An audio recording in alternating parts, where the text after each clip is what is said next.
कभी कभी ना कुछ जगहें सिर्फ खाली नहीं होती, बल्कि उन्हें खाली छोड़ दिया जाता है।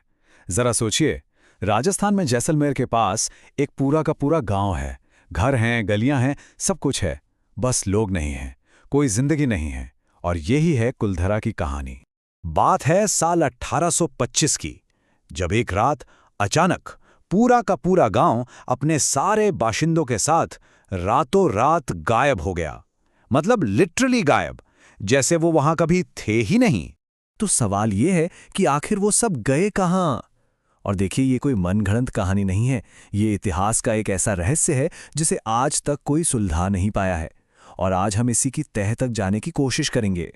तो इस पूरी गुत्थी को सुलझाने के लिए हमें थोड़ा सा टाइम में पीछे जाना होगा, उस रात से भी पहले, क्योंकि कुलधरा हमेशा से ऐसा वीरान और डरावना नहीं था। एक वक्त था जब ये पालीवाल ब्राह्मणों का एक हंसता खेलता बहुत ही समृद्ध गांव हुआ करता था। अंदाजा लगाइए, उस जमाने में यहां करीब 1500 लोग रहते थे।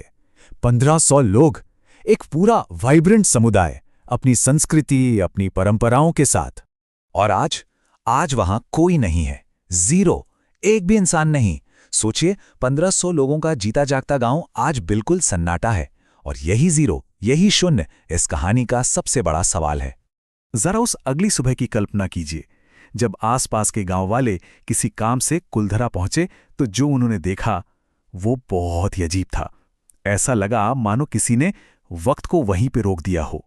घर के दरवाजे खुले पड़े थे, चूल्हे ठंडे थे, आधे धुले कपड़े वैसे ही पड़े थे, लेकिन वहां कोई लाश नहीं थी। लड़ाई झगड़े का कोई एक निशान तक नहीं था, ना आग का, ना किसी और तबाही का। बस एक अजीब सी गहरी खामोशी थी। तो आखिर ऐसा हुआ क्यों? क्या वजह थी कि एक पूरा गांव अपना सब कुछ छोड़कर चला गया? जवाब, या यूं कहें कि सबसे मशहूर कहानी हमें एक जालिम शासक और उसकी एक जिद की तरफ ले जाती है। एक ऐसी जिद जिसने गांव वालों को इज्जत और घर में से किसी एक को चुनने पर मजबूर कर दिया। इस कहानी का विलन है सलीम सिंह, जैसलमेर का दीवान, जो अपनी ताकत से ज्यादा अपनी क्रूरता और ज्यादतियों के लिए बदनाम था। और उसकी बुरी नज़र कुलधरा की खुशहाली पर पड़ चुकी थी। कहानियों के मुताबिक सलीम सिंह को गांव के मुखिया की बेटी पसंद आ गई और उसने गांव वालों को सीधा सीधा अल्टीमेटम दे दिया, या तो लड़की को शादी के लिए उसके हवाले कर दो, या फिर पूरे कुलधरा को मिट्टी में मिलते हुए देखो। अब देखिए, ये सम्मान वाली कहानी सबसे ज्यादा सुनी और सुनाई जाती है, लेकिन कुछ इतिहासकार ये भी कहते हैं कि शायद वजहें और भी थीं। हो सकता है सलीम सिंह ने टैक्स इतने बढ़ा दिए हों कि जीना मुश्किल हो गया हो, या फिर पानी की कमी हो गई हो, या शायद कोई भूकंप आया हो। खैर, वजह जो भी थी, उस एक रात एक ऐसा फैसला लिया गया जिसने कुलधरा की किस्मत पर हमेशा के लिए ताला लगा दिया। उनका फैसला बिल्कुल साफ था, हम अपनी इज्जत बचाएंगे, भले ही इसके लिए हमें अपना घर, अपनी जमीन, सब कुछ छोड़ना पड़े। और ये किसी एक इंसान का नहीं, बल्कि पूरे के पूरे समुदाय का फैसला था। और जो चीज इसे और भी ज्यादा चौंकाने वाली बनाती है, वो ये है कि उस रात सिर्फ कुलधरा खाली नहीं हुआ था, बल्कि उसके साथ आसपास के 84 गांव एक साथ एक ही रात में वीरान हो गए। सोचिए, क्या एकता रही होगी उनमें। लेकिन वो लोग सिर्फ गए नहीं, जाने से पहले वो अपने पीछे एक आखिरी चीज छोड़ गए, जो आज भी वहां महसूस की जाती है, एक श्राप।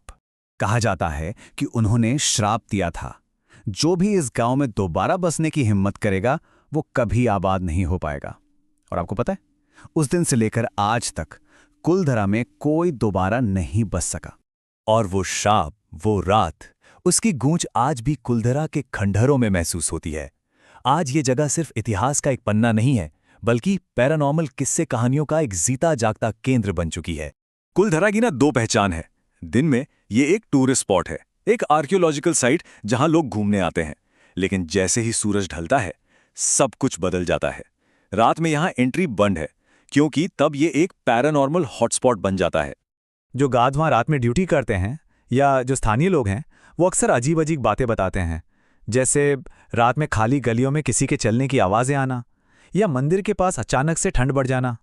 वो कहते हैं कि ऐसा लगता है जैसे कोई हर वक्त उन्हें देख रहा हो। लेकिन जानते हैं, इस पूरी कहानी की सबसे हैरान करने वाली बात यह नहीं है कि वो 1500 लोग कहां गए। सबसे हैरान करने वाली बात तो ये है कि 200 साल गुजर जाने के बाद भी वो घर आज भी वहीं खड़े हैं, लगभग वैसे के वैसे, जैसे वो आज भी अपने लोगों के वापस आने का इंतजार कर रहे हों। कहते हैं ना कि कुछ जगहें यादों को नहीं सहेजती, बल्कि यादें उन जगहों को जकड़ लेती हैं। कुलधरा का सन्नाटा शायद आज भी उन्हीं लोगों की कहानी कह रहा है, जो शायद कभी गए ही नहीं, बस हमारी नजरों से ओझल हो गए।